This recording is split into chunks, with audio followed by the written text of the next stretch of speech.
Muy buenas tardes, amados amigos y hermanos presentes aquí en Bogotá, Colombia, y cada uno de ustedes en los diferentes lugares reunidos en la República de Colombia, y también cada uno de ustedes allá en Calley, Puerto Rico, y en los diferentes países de la América Latina, del Caribe, de Norteamérica y del Canadá, a través del satélite Galaxy 7, canal 11, y también a los que están a través de la línea telefónica.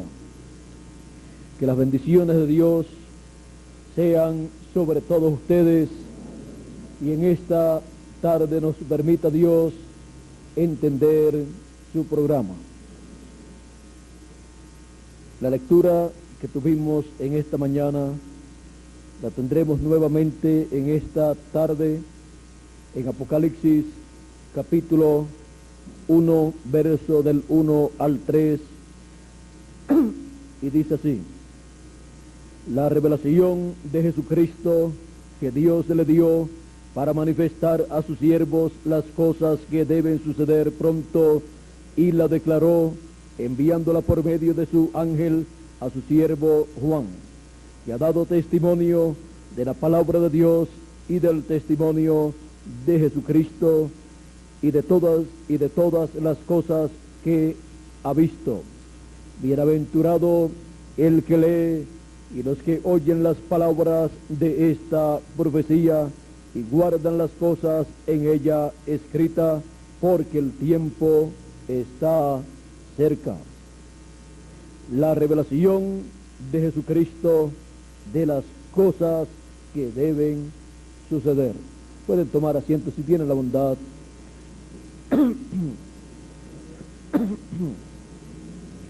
Jesucristo, aquí por medio de su ángel, le envía a Juan el apóstol la revelación de todas las cosas que deben suceder. Le envía esta revelación en forma simbólica. Por eso el libro del Apocalipsis es el libro más simbólico de toda la Biblia. Encontramos en el libro del Apocalipsis muchas cosas que también a Daniel el profeta le fueron mostradas por Dios, las cuales también le fueron dadas en forma simbólica.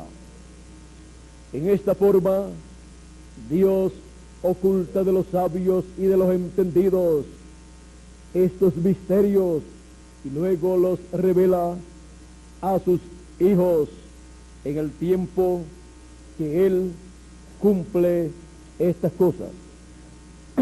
Y encontramos que todo el programa divino es el cumplimiento de estas cosas que Dios ha mostrado en forma simbólica, porque Dios no hará nada sin que antes revele sus secretos de las cosas que Él va a hacer a sus siervos, los profetas.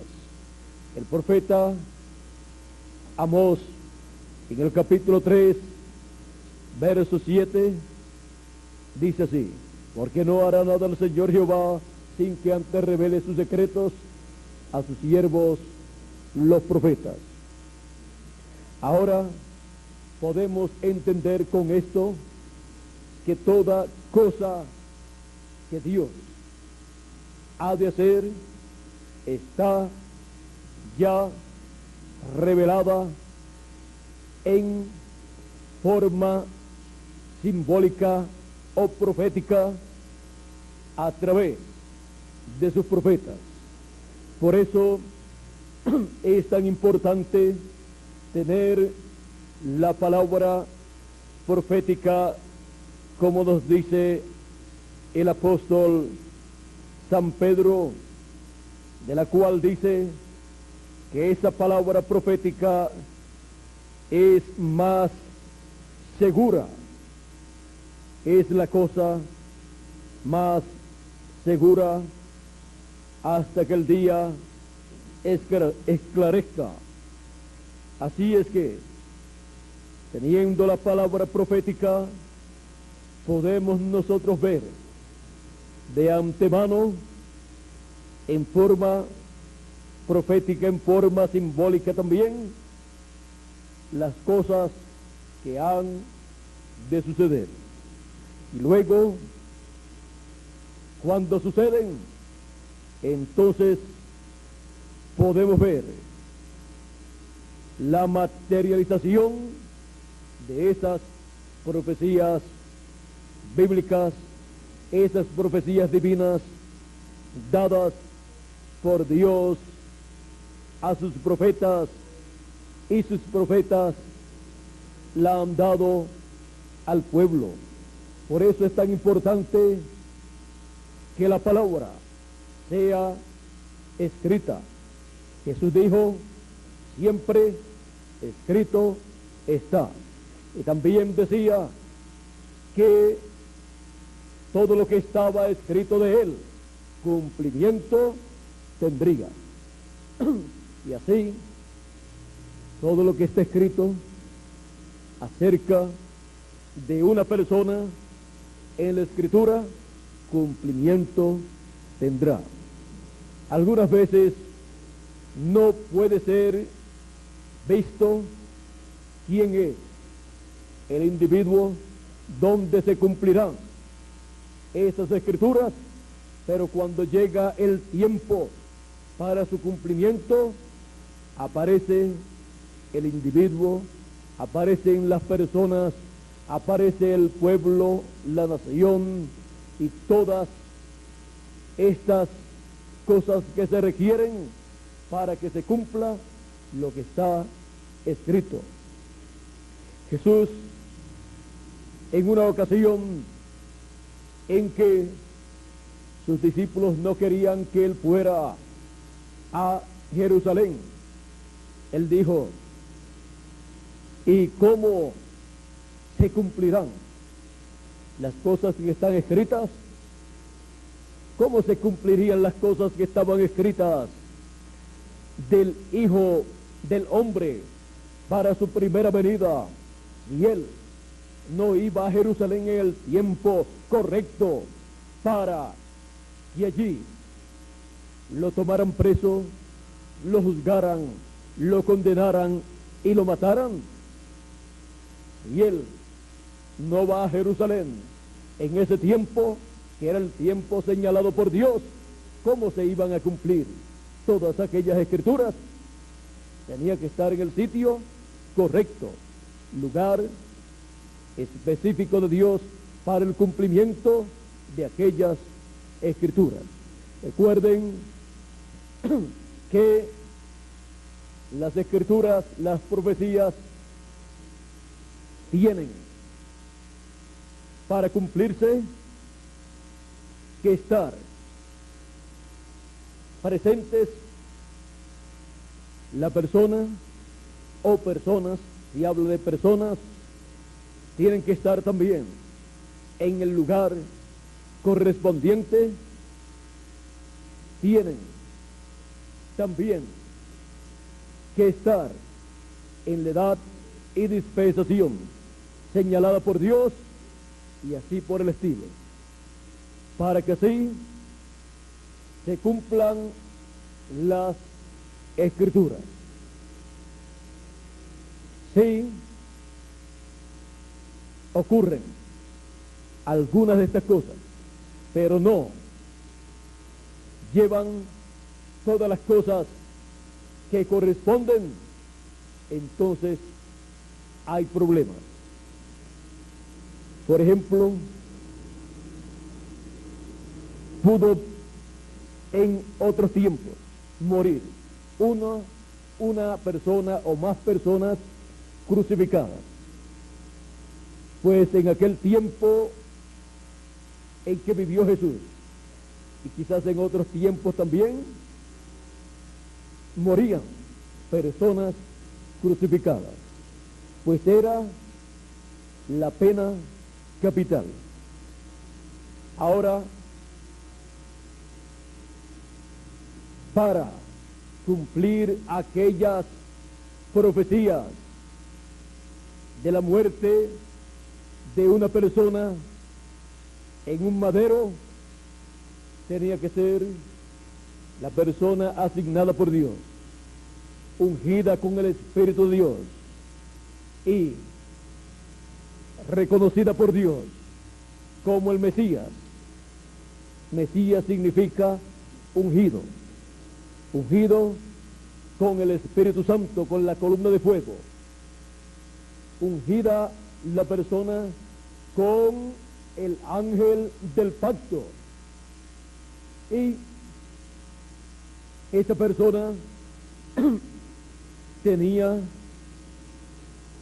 que estar presente en el lugar señalado por Dios y en la fecha asignada por Dios, para que así se cumpliera la muerte del Cordero de Dios, el cual estaba representado en la Pascua que el pueblo hebreo guardaba en memoria de la salida del pueblo hebreo de Egipto, y con lo cual el pueblo hebreo daba también testimonio de la venida del Mesías como Cordero de Dios. Aunque lo estaban esperando como rey, intelectualmente hablando, ellos intelectualmente pensando acerca de la venida del Mesías, ellos lo esperaban como rey. Pero cuando llevaban a cabo el sacrificio, cuando llevaban a cabo la muerte de aquel Cordero, el día de la Pascua, ellos estaban dando testimonio que estaban esperando al Mesías como Cordero de Dios.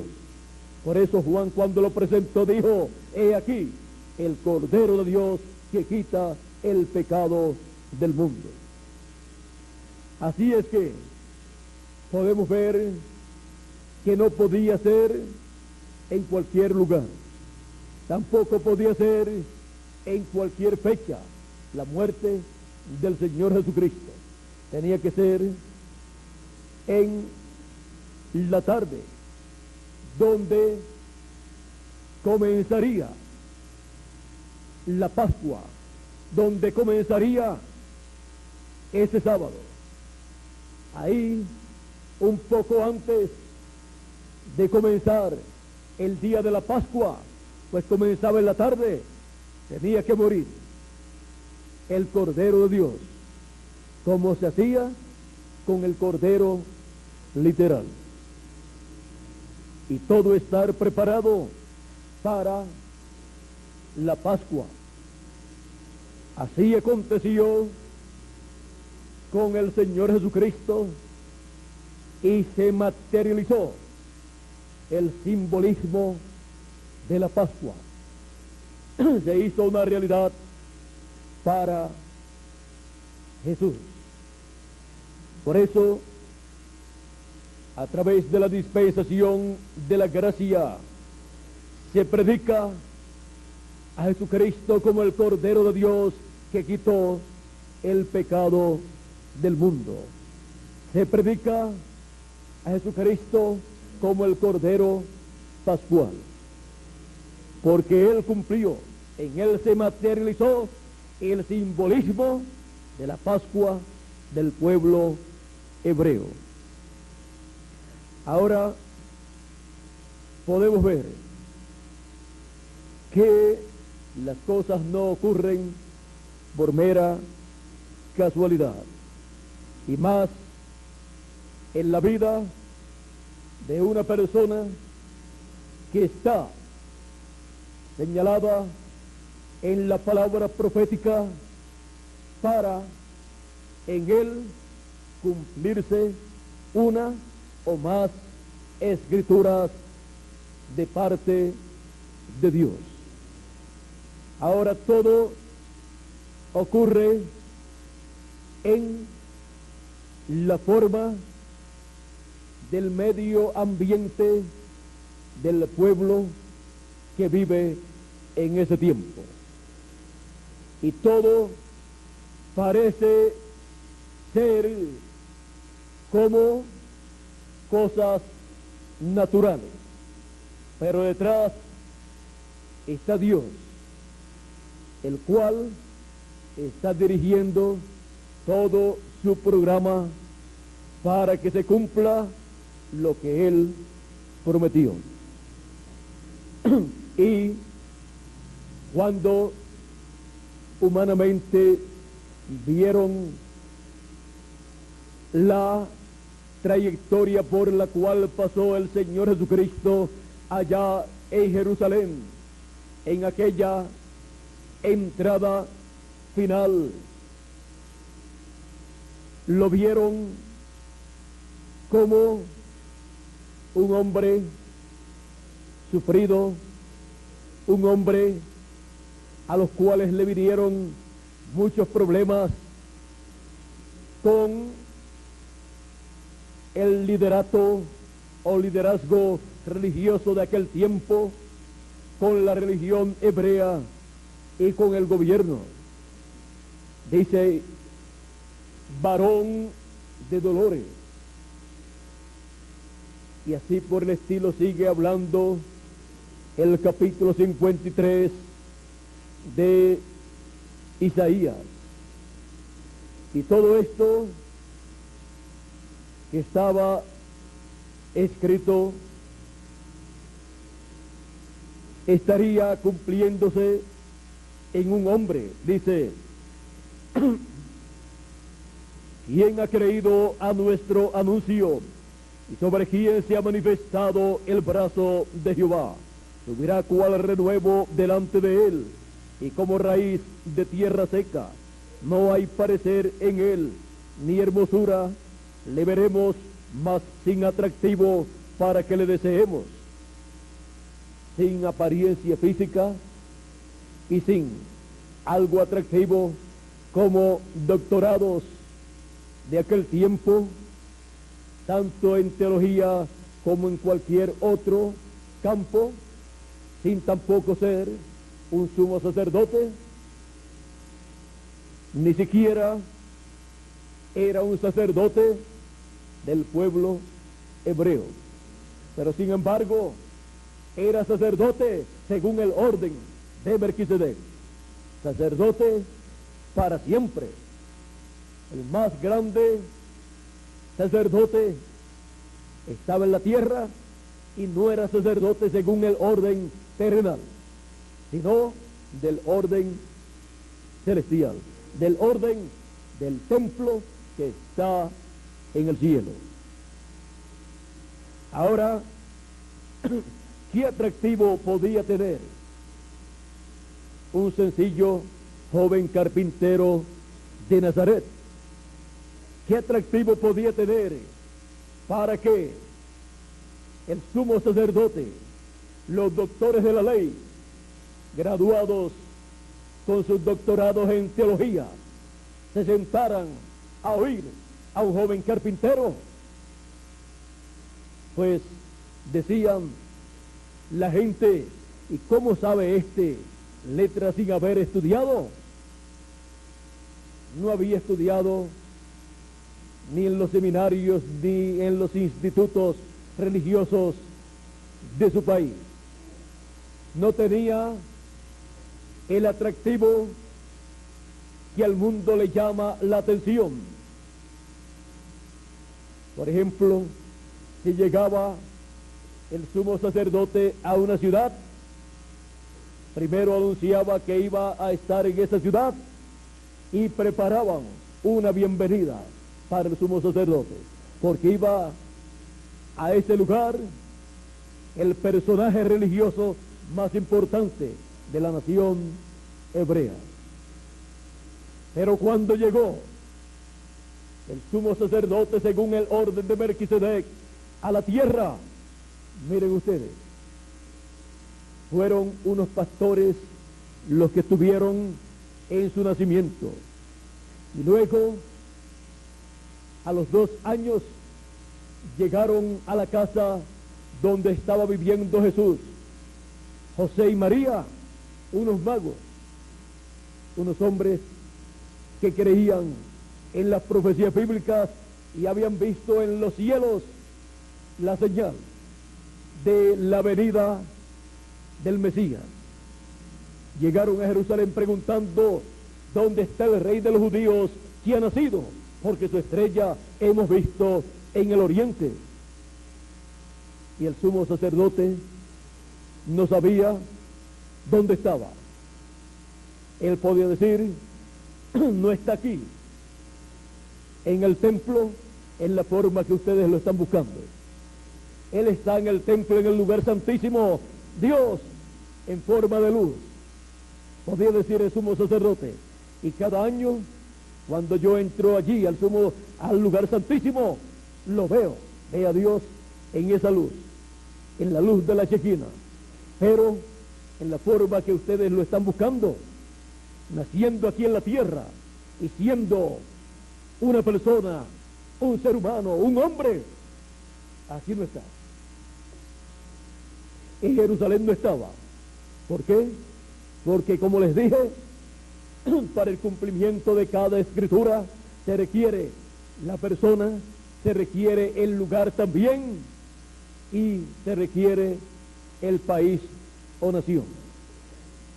Por lo tanto, para el nacimiento del Mesías, del Hijo de la Virgen, se requería que esa Virgen estuviera en Belén de Judea para el tiempo del nacimiento de ese niño.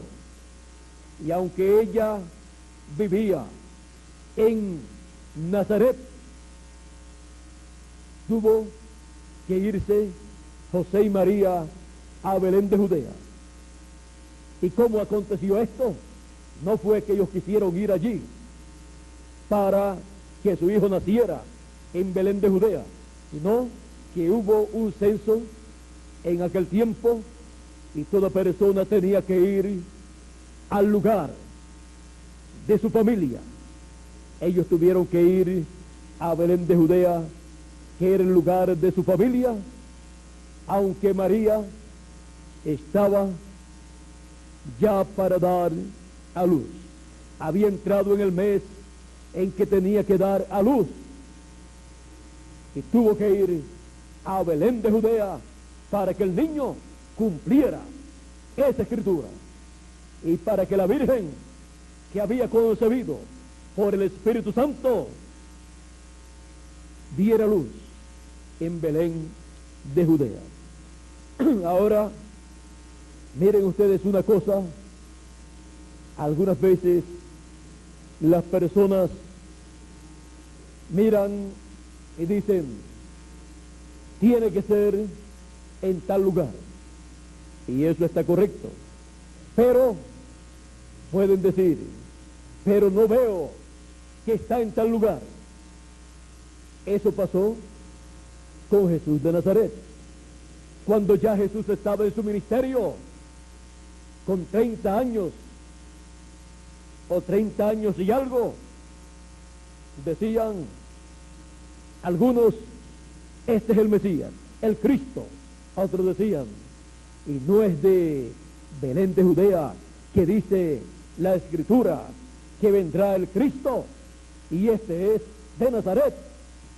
Pero ya se había cumplido lo de Belén de Judea, y ahora se estaba cumpliendo lo de Nazaret, porque la Escritura también señalaba que sería nazareno.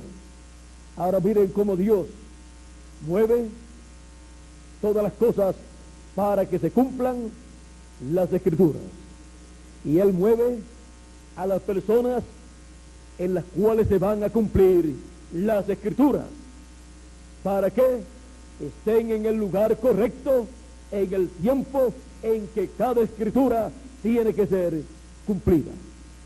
Si hubieran estado en Belén de Judea en el día que nació, y hubieran estado en el sitio exacto, allá en aquel pesebre, hubieran visto al Mesías naciendo.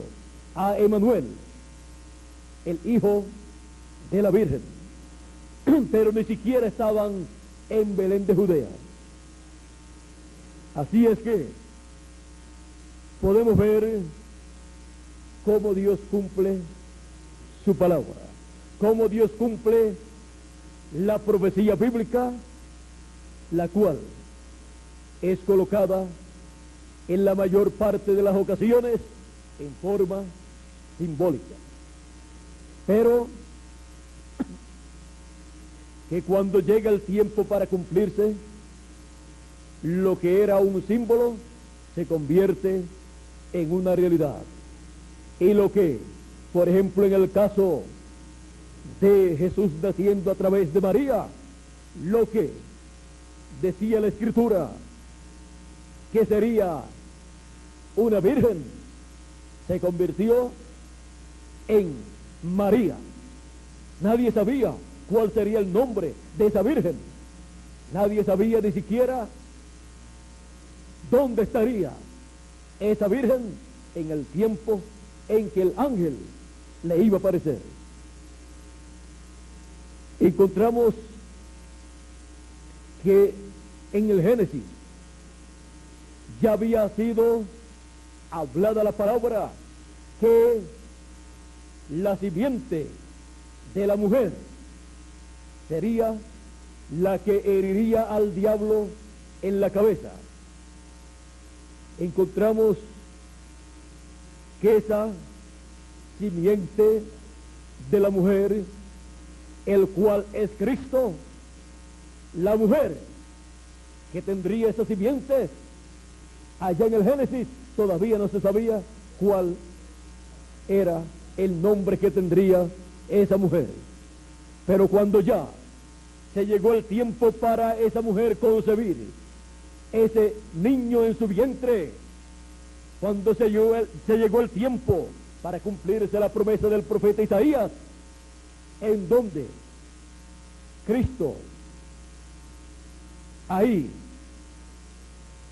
vendría, encontramos que el ángel Gabriel le apareció a María y le dice: bienaventurada. La saludó con un saludo que ella no entendía. Bienaventurada tú entre todas las mujeres. Y ahora le dice el porqué de su visita. Había venido el arcángel Gabriel para cumplir una comisión divina y darle a conocer a María que ella era la mujer a través de la cual vendría el Mesías. Sería la mujer de la cual habló el profeta Isaías, la virgen que concebiría y daría a luz un hijo. Y sería ese hijo Emanuel, que traducido es Dios con nosotros. Vino el arcángel a darle a conocer a María que ella era esa mujer que tendría una simiente que heriría al diablo en la cabeza, heriría al diablo y obtendría esa simiente la victoria contra el diablo. Ahora podemos ver que Dios deja algunas cosas ocultas hasta que llega el tiempo de su cumplimiento, para que así el enemigo de Dios no conozca a la persona o personas que Dios va a usar. ¿Para qué? Para que no los persiga antes de tiempo y los vaya a matar. Persiguieron a Moisés, trataron de matarlo cuando era niño. También persiguieron a Jesús y trataron de matarlo cuando tenía 2 años. Y luego quedó en un misterio la vida de Jesús desde los 2 años hasta los 12 años.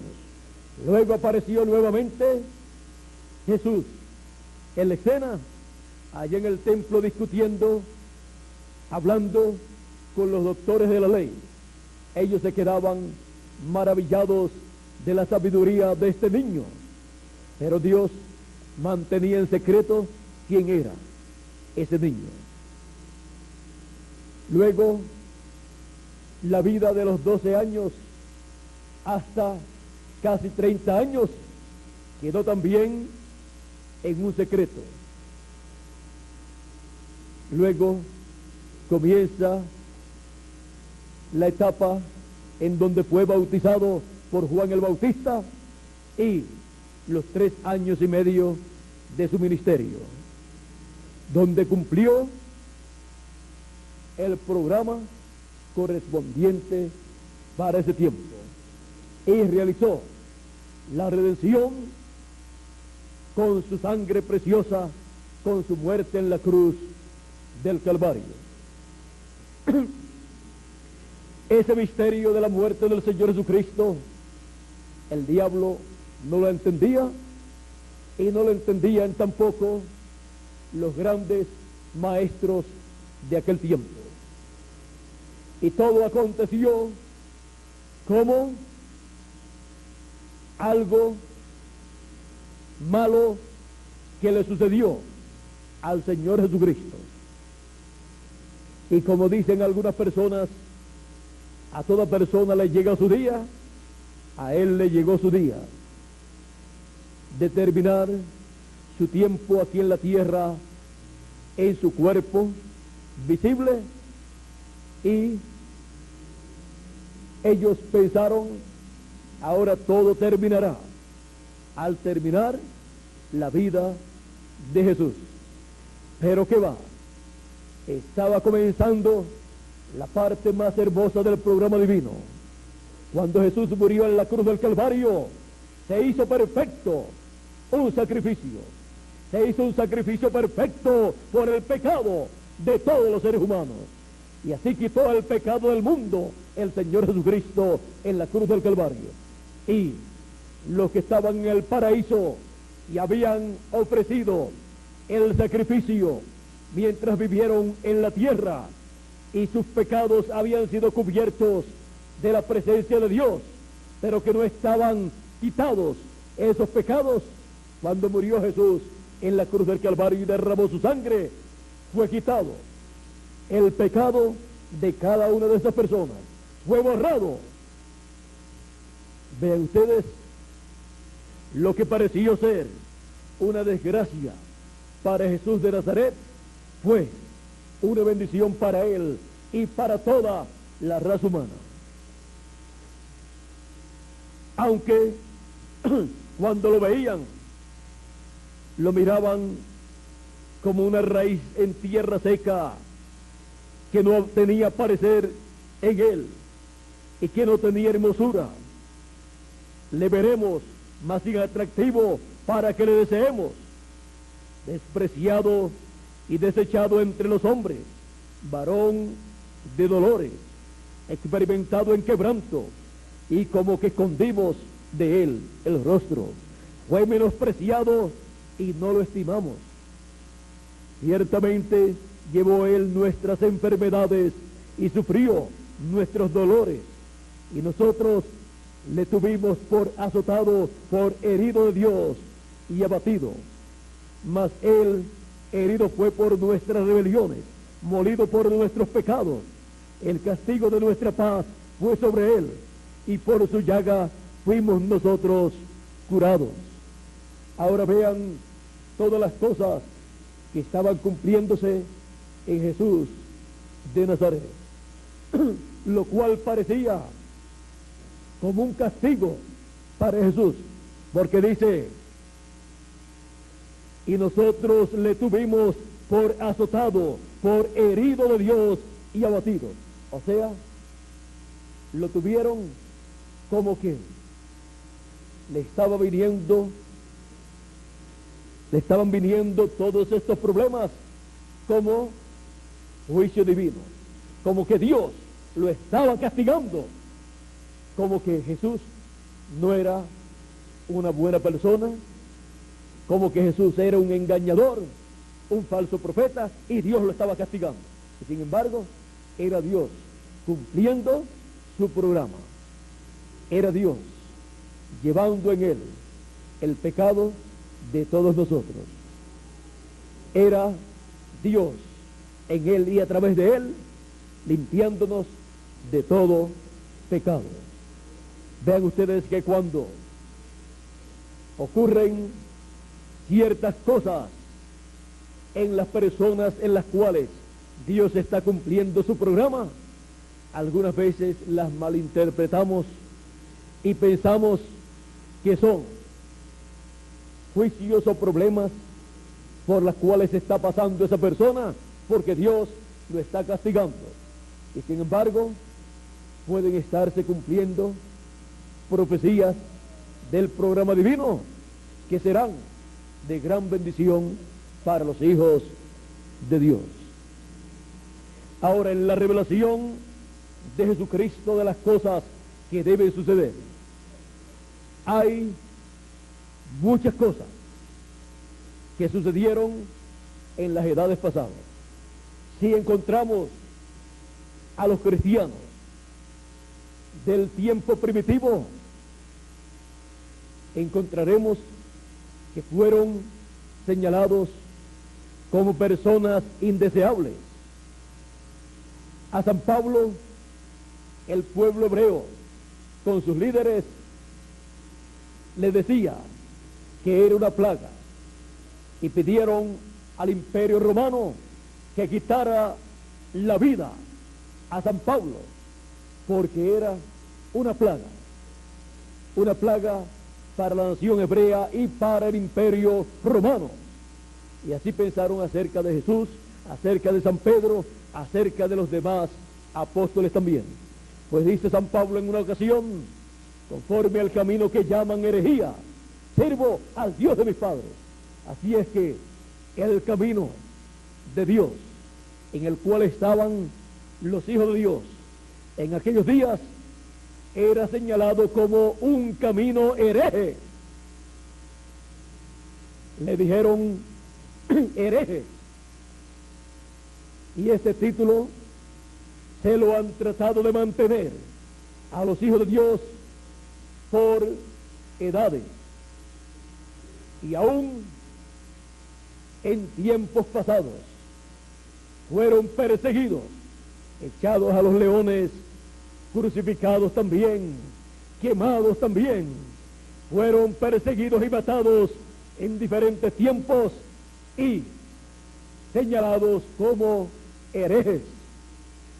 Y en el fin del tiempo también vendrá una etapa de apretura, de persecución, en donde los verdaderos hijos de Dios serán conceptuados como herejes, porque estarán diciendo la verdad del programa divino y estarán identificando las dos simientes, la simiente de Dios y la simiente del enemigo. Estarán identificando el trigo y la cizaña en forma de seres humanos, porque el trigo representa seres humanos y la cizaña representa seres humanos también. El trigo representa seres humanos del reino de Dios, los hijos del reino, y la cizaña representa los hijos del diablo. Y serán identificados ambos grupos de seres humanos y serán señalados claramente en el mensaje final de Dios, como también fueron identificados en el mensaje del séptimo ángel mensajero precursor de la segunda venida de Cristo. Ahora, cuando se habla la verdad en cuanto a quiénes son los hijos de Dios y quiénes son los hijos del diablo siempre se van a levantar en contra, diciendo que ellos son los verdaderos hijos de Dios y van a perseguir a los verdaderos hijos de Dios. En el tiempo de Jesús de Nazaret, miren ustedes, estaban persiguiendo al Hijo de Dios, estaban persiguiendo a Jesús de Nazaret, y Jesús le dice a ellos: ustedes quieren matarme. Ellos le dicen: nosotros no queremos matarte. Él le dice: sí, ustedes quieren matarme. Y ustedes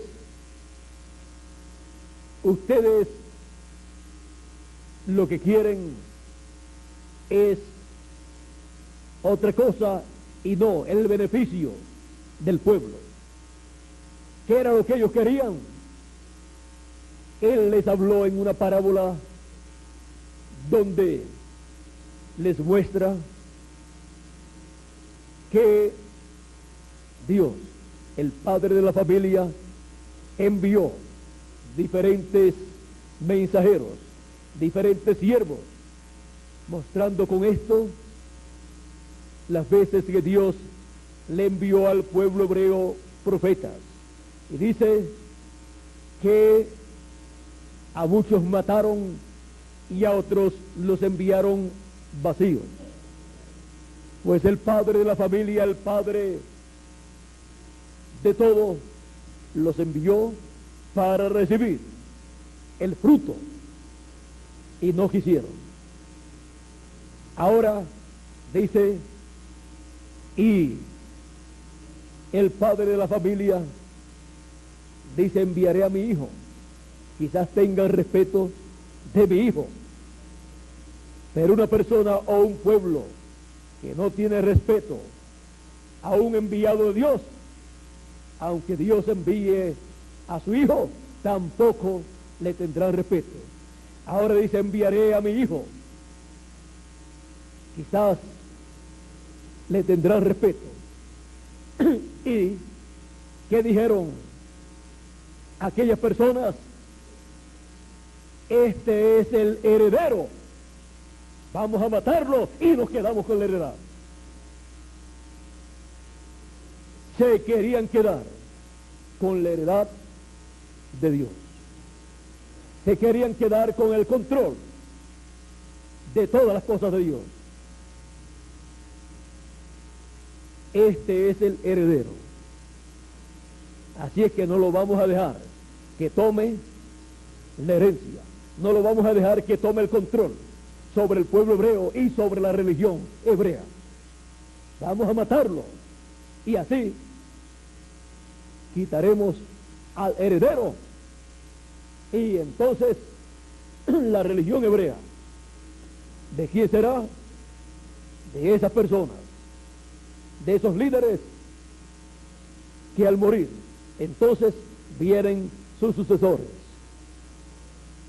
Pero ¿de qué les ha servido? Mataron al heredero, pero se han quedado sin la bendición de Dios, pues pasó a los gentiles. Así la bendición de Abraham pasaría a los gentiles, a los hijos de Dios entre los gentiles. Bendición que fue pasando de Abraham a Isaac, de Isaac a Jacob, y de Jacob a José a través de Efraín. Y ahora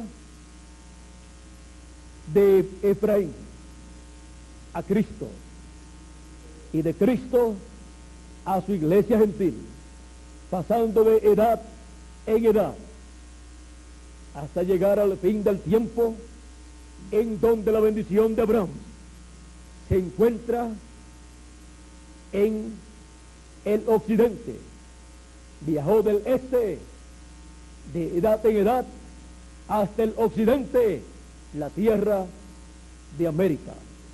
Se encuentra en la América Latina y el Caribe la bendición de Abraham siendo manifestada y trayendo grandes bendiciones al pueblo escogido de Dios entre los gentiles, trayendo la materialización de las cosas que deben suceder, trayendo la materialización de las bendiciones de Dios prometidas para su iglesia gentil. Por eso es tan importante la revelación de Jesucristo de las cosas que deben suceder, porque las personas no pueden estar esperando que Dios haga cosas de acuerdo a la imaginación de los seres humanos, sino de acuerdo a la revelación de Jesucristo de las cosas que Él dijo que deben suceder, y las envió por medio de su ángel a Juan el apóstol, al cual se las dio el ángel del Señor Jesucristo en esta forma simbólica, y fueron escritas para que así nosotros tengamos la revelación de Jesucristo de las cosas que deben suceder, y a medida que van sucediendo podamos identificar estas cosas como las cosas que Jesucristo dijo que sucederían, entre las cuales hay grandes cosas que serán de grandes bendiciones para todos los escogidos de Dios. Todos los que estén del lado del Señor Jesucristo en el fin del tiempo estarán recibiendo las grandes bendiciones que Él ha prometido para el fin del tiempo. Son cosas que deben suceder en este tiempo final. No estará sucediendo nada que no sea la revelación de Jesucristo de las cosas que deben suceder. Que Dios continúe materializando la revelación de Jesucristo de las cosas que deben suceder, y materialice en cada uno de nosotros, cumple en cada uno de nosotros las cosas que deben suceder a los escogidos de Dios en el fin del tiempo. No va a suceder otra cosa en los escogidos, sino las cosas que deben suceder en y a los escogidos de Dios en el fin del tiempo. Y el cuerpo místico del Señor Jesucristo no estará recibiendo de parte de Dios otra cosa sino lo que Él ha prometido en la revelación de Jesucristo de las cosas que deben suceder. Nosotros estamos experimentando en este tiempo final grandes bendiciones de parte de Dios, pues estas bendiciones son cosas que deben suceder a y en medio del cuerpo místico del Señor Jesucristo. Y así Él completará su programa en este tiempo final. Y todo será como fue en otras edades y en otras dispensaciones. Todo se irá cumpliendo en una forma tan y tan sencilla que irá a un ritmo que algunas personas no se darán cuenta de que Dios está detrás de todo esto, cumpliendo lo que Él prometió, porque todo pasará como algo común y corriente del medio ambiente del pueblo que estará viviendo en el fin del tiempo. O sea, que todo se moverá en la forma común y corriente del pueblo, para que así todo sea parte de la historia de la raza humana del fin del tiempo, y todos puedan ver cómo Dios comparte con la raza humana su programa, sus bendiciones, y que también puedan ver que todos somos parte del programa de Dios,